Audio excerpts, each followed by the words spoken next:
Good day, everyone. I am Clarissa Maidze Ruga from Accountancy, Business and Management 12.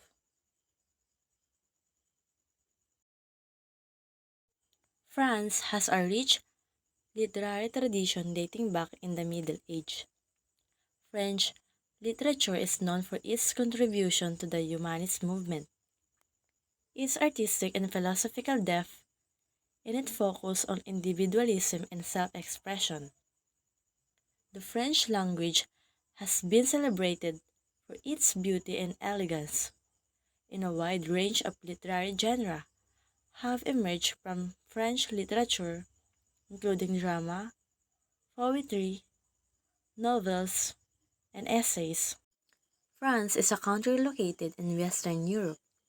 It is known for its diverse landscape, including the French Alps, lush countryside, and beautiful coastal regions along the Mediterranean Sea and Atlantic Ocean.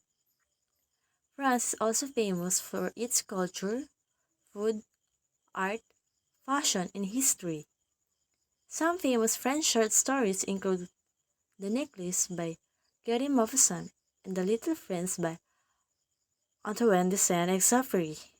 Today, I will share with you the story that the title is The Necklace, written by Gary Maupassant. But first, who is Gary Maupassant? Gary Maupassant was a French writer born on August 5, 1850, in Normandy, France. He was the first son of Gustave de Maupassant, a wealthy official in Napoleon III's administrations, and Laurelie Fotivin, a young secretary of Gustave, who was of wealthy Norman descent.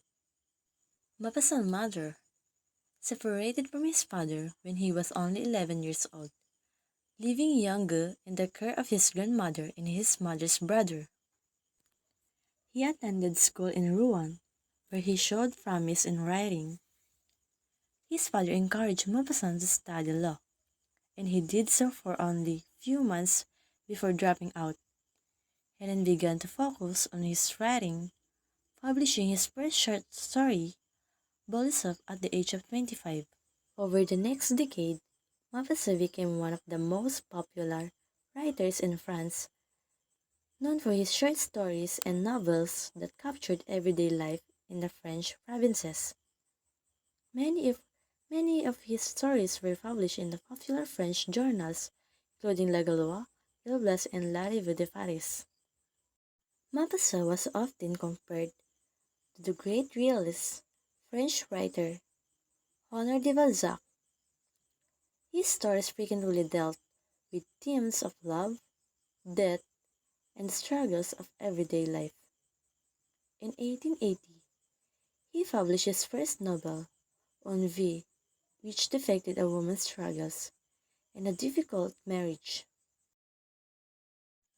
Maupassant suffered from syphilis, which eventually led to his mental breakdown and his death in a clinic in Paris on July 6, 1893. He was only 42 years old.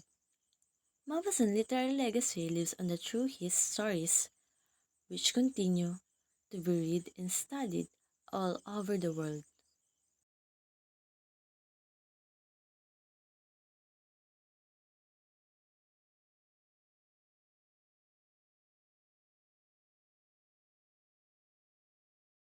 Mathilde Loisa lived in a small flat with her husband, who worked as a clerk for the Minister of Education.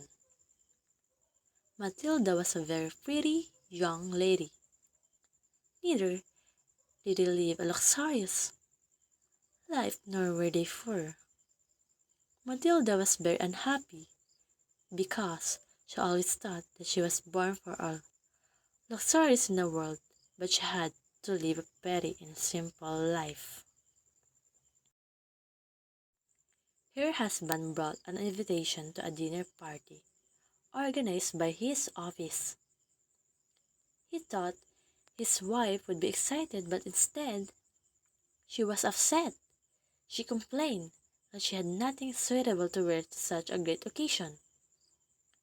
Her husband generously agreed to give her 400 francs, that he had to save to buy a new rifle to get herself a dress.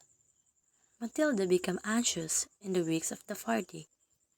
On asking her, she told her husband that she had no jewelry policy with her gown.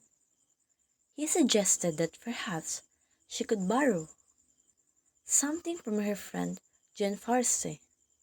Jean heard her story of distress, and she generously opened her box of jewels.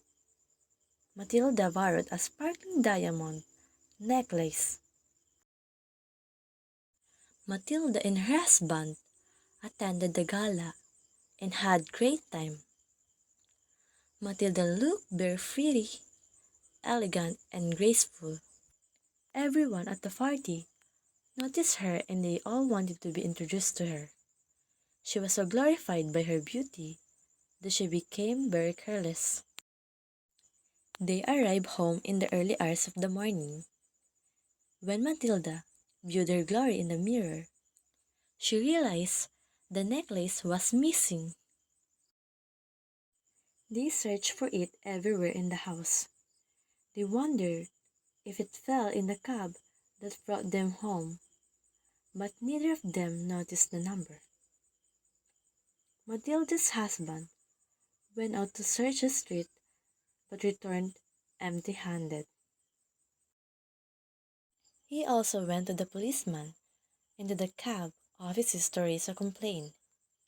He advertised in the newspaper and offered a reward. To buy some time from Jan, Matilda wrote a letter that she broke the clasp of the necklace, and so she sent it for repair.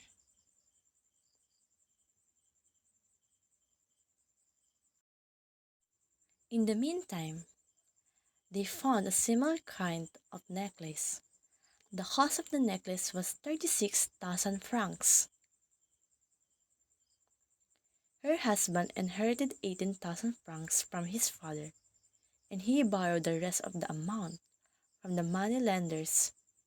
Finally, they purchased the necklace, and Matilda gave it to Jan, who did not care to look at it.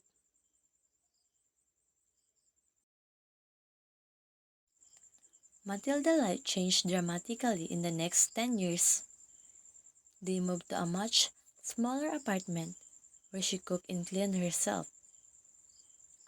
Her husband did multiple jobs, and she also did other work to pay all the money they had borrowed. After, after 10 years, they were able to pay all the money back, but by then, Matilda had aged a lot. One day, Matilda met Jean Prasea. She decided to confess the truth about the necklace. Jean was surprised to see Matilda's state. Matilda told her that she had lost the necklace that she borrowed from her and had to pay a huge amount for the replacement. Jean was shocked to hear the entire story behind the necklace, and she confessed that the necklace Matilda borrowed was fake, which was not more than worth 500 francs. What is the moral lesson of the story? The moral lesson of the necklace by Maupassant is that material possessions and social status do not bring happiness and can lead to negative consequences. The character Matilda desires for wealth and a higher status causes her to borrow a necklace that she ends up losing. In order to replace the necklace, Matilda and her husband must work for years and live in poverty.